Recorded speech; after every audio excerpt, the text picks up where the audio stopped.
Hello, it's Keith from Kinvert, and in this video we're going to be going over the path pattern in 123D. I'm going to start off this time, not with a box. I'm going to do a hemisphere. I'm going to pop it on here, and what we're going to do is make a path now. So I'm going to go into here. I'm going to choose spline, choose what you want to draw, and I'm going to draw on the grid. Now I'm going to start drawing my first point, second point, third point, fourth point. Call that good. So we've got this path here, and now what I'm going to do is go to pattern, path pattern. Now don't pick the face, pick the edge so that you get the whole solid. Go to the path, pick this, and now what we can do is actually drag this along, and we're also going to click on this to increase the number of these that we have. Call that good.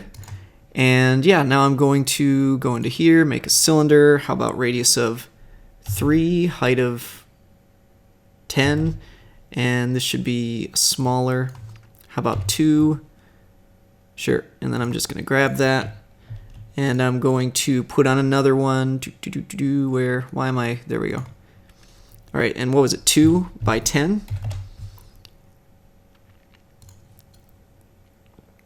Put on a couple spheres that are like 3, I guess. So 1. I'll just put on another one. Go over here.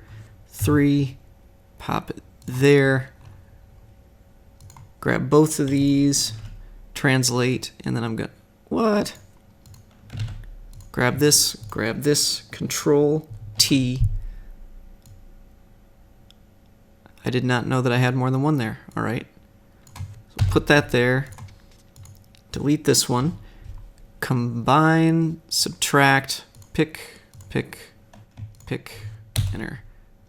Oh well, you get the picture. So yeah, that was a path pattern. You pick your solid, you make the path, you can, and then the hard part to remember kind of is how to change, because the menu's a little weird. So I'm going to make another thing here. Okay. Like this, call it good.